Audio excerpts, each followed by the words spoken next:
अगर आप एक ई मित्र कियोस्क संचालक हैं तो आप सभी को पता होना चाहिए कि ई मित्र आईडी लेने के बाद हर एक ई मित्र कियोस्क को 2 एग्जाम देने होते हैं। पहले एग्जाम का नाम है बेसिक सर्टिफिकेट प्रोग्राम, जिसे ई मित्र प्री एग्जाम के नाम से जाना जाता है। दूसरा एग्जाम है डिटेल सर्टिफिकेट प्रोग्राम, जिसे कि ई मित्र मेन एग्जाम के नाम से जाना जाता है। ये दोनों ही एग्जाम आपको देने होते हैं। यह एग्जाम अगर आप नहीं देते तो ई मित्र पे काम आप नहीं कर सकते हैं। तो ये एग्जाम कब देने हैं, इनके क्या नियम हैं, तो आज के इस वीडियो में मैं आप सभी को बेसिक सर्टिफिकेट प्रोग्राम के बारे में जानकारी देने वाला हूं कि ये एग्जाम आपको कब देना चाहिए, ये एग्जाम देने के कितने मौके मिलते हैं, कितने प्रतिशत अंक लाने हैं, इस एग्जाम के अंदर कितने क्वेश्चन आते हैं, आप एग्जाम कहाँ पे देंगे, इसका सिलेबस क्या रहता है। तो इस प्रकार की कंप्लीट जानकारी आज के इस वीडियो में देने वाला हूं। तो हर एक ई मित्र कियोस्क को इस वीडियो को एंड तक देखना चाहिए। तो आइए दोस्तों स्टार्ट करते हैं वीडियो। सबसे पहले हम बात करते हैं कि ये एग्जाम कब दिया जाता है। तो ई मित्र आईडी एक्टिवेट होने के 3 महीनों के अंदर अंदर ये एग्जाम देना होता है। 3 महीनों के अंदर जो भी प्री एग्जाम आयोजित किया जाता है उसके अंदर पंजीयन करना है और पंजीयन करके आपको एग्जाम देना है। कई बार क्या होता है कि आपकी ई मित्र की आईडी एक्टिवेट हो गई और अगले 3 महीनों के अंदर कोई भी एग्जाम आयोजित नहीं किया गया है, उस मामलों में आप इस एग्जाम को आगे दे सकते हैं। लेकिन अगर आयोजित किया गया है तो आपको देना ही देना होगा। अब यहाँ पे ये सवाल आता है कि आपने एग्जाम दिया और फेल हो गए तो क्या होगा। तो मैं आपको बता देता हूँ कि ये एग्जाम क्लियर करने के 3 मौके ई मित्र कियोस्क को दिए जाते हैं। पहले मौके के अंदर आप पंजीयन करेंगे तो आपका 15 रुपये का शुल्क लगेगा और आप ये एग्जाम दे सकते हैं। उसके बाद उस एग्जाम के अंदर आपके 60% अंक नहीं आए, उस मामलों में आप फेल हो जाएंगे और आपको एग्जाम वापस देना होगा। अगर प्रथम बार में ही आप पास हो जाते हैं तो अगला एग्जाम देने की जरूरत नहीं है, अगले अटेम्प्ट में आपको जाने की जरूरत नहीं है। लेकिन अगर आप फेल हो जाते हैं उस मामलों में आपको सेकंड दौर के अंदर इस एग्जाम को देना होगा। उसके अंदर 500 रुपये के शुल्क का भुगतान होगा। उसके अंदर भी आपको 60% अंक ही लाने होंगे। अगर 60 से कम आ जाते हैं तो वापिस आप फेल हो जाएंगे और आपको तीसरा मौका मिलेगा। तीसरे मौके के अंदर आपको 1000 रुपये की फीस का भुगतान करना होगा। उसके बाद एग्जाम देना है और अगर तीसरी बार में भी आपका एग्जाम क्लियर नहीं हो पाता तो आप फेल हो जाएंगे और आपकी ई मित्र कियोस्क आईडी डीएक्टिवेट हो जाएगी। इसके अलावा इस एग्जाम के बारे में एक और जरूरी जानकारी है कि आपने पहली बार एग्जाम दिया, आप फेल हो गए, कोई बात नहीं। आपने दूसरी बार एग्जाम दे दिया, फेल हो गया, कोई बात नहीं।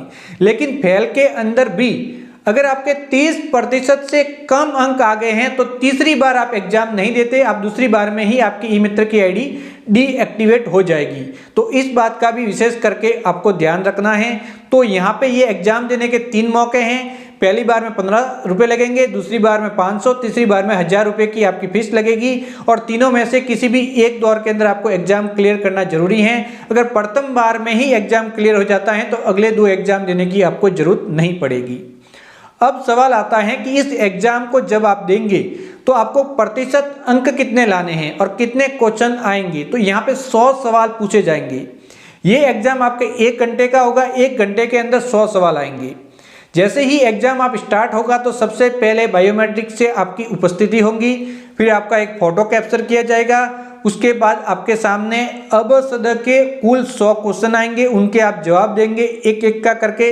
जब सभी सवालों के जवाब आप दे देंगे उसके बाद फाइनल सबमिट करेंगे, आपका एग्जाम लॉक हो जाएगा। उसी समय आपका रिजल्ट आ जाएगा कि 100 में से कितने आपने जो सवाल हैं वो सही किए हैं। अगर आपने 60 सवाल सही किए हैं तो आपके 60% अंक बन जाएंगे और आप इस एग्जाम में पास हो जाएंगे। उसके बाद ये आपका काम कंप्लीट हो जाएगा। अगर पास नहीं होते तो वापस एग्जाम देंगे दूसरी बार और फिर भी पास नहीं होते तो तीसरी बार देंगे। तो उसके लिए अलग से आपको पंजीयन करना होगा। तो एग्जाम जब भी आपके ई मित्र डैशबोर्ड पे नोटिफिकेशन आएगा, जब एग्जाम आयोजित किया जाएगा उस समय आपको पंजीयन करना है। पंजीयन किस प्रकार से किया जाता है ऑलरेडी मैं एक वीडियो बना चुका हूं कि ई मित्र प्री एग्जाम के लिए रजिस्ट्रेशन किस प्रकार से करना है प्रथम बार में। तो इसी वीडियो के नीचे लिंक मिल जाएगा, उस वीडियो को देख के पंजीयन करना सीख सकते हैं। पंजीयन हो गया उसके बाद यहाँ पे स्लॉट बुकिंग का ऑप्शन आएगा उस समय आप समय व दिनांक का चयन करेंगे कि इस समय व दिनांक को मैं इस एग्जाम को देना चाहता हूं, और उसके बाद आप उस एग्जाम को उस समय पे दे देंगे और आपका काम क्लियर हो जाएगा। अब बात आती है कि इस एग्जाम के अंदर किस प्रकार से सवाल पूछे जाएंगे। तो इसको 4 भागों में बांटा गया है।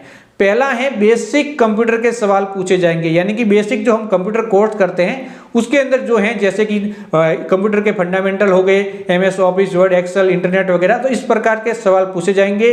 तो ये 25 सवाल पूछे जाएंगे। इसके अलावा यहाँ पे आपको पूछे जाएंगे आपकी ई-मित्र आईडी से संबंधित 25 सवाल पूछे जाएंगे, यानी कि ई-मित्र आईडी और मोबाइल ऐप के बारे में सवाल होंगे, तो वो भी 25 सवाल पूछे जाएंगे आपसे। इसके अलावा सरकारी योजनाओं के बारे में 25 सवाल आपसे पूछे जाएंगे, जो कि अलग अलग सरकारी योजनाएं होती हैं। अगर आपको सरकारी योजनाओं की जानकारी नहीं है तो हमारे चैनल पे बहुत सारे वीडियो मिल जाएंगे।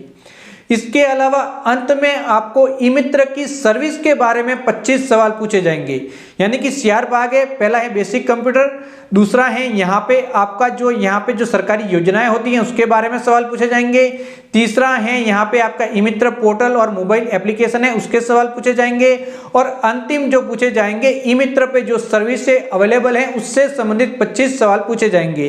तो ये इसका सिलेबस है जो कि आप कंप्लीट डिटेल में समझ चुके होंगे कि इसके अंदर किस किस प्रकार के सवाल पूछे जाएंगे। इसके अंदर अगर आपको विस्तार से जानना है कि इसका सिलेबस क्या है तो नेक्स्ट वीडियो में इसको मैं विस्तार से बता दूंगा कि किस प्रकार के सवाल आएंगे, किस प्रकार से इसका प्रोसेस होगा। तो नेक्स्ट वीडियो में इसके बारे में भी आपको मैं जानकारी दे दूंगा। तो आप समझ चुके होंगे कि जो ई-मित्र कियोस्क जब भी ई-मित्र ओपन करता है उस समय दो एग्जाम देने होते हैं। एक है बेसिक सर्टिफिकेट प्रोग्राम, जिसके बारे में आज मैं आपको बता चुका हूं। नेक्स्ट वीडियो में आपको डिटेल सर्टिफिकेट प्रोग्राम के बारे में भी बता दूंगा। जानकारी अच्छी लगी हो तो चैनल को सब्सक्राइब करके ऑल नोटिफिकेशन ऑन करना बिल्कुल आपको नहीं भूलना है। तो बाय बाय दोस्तों।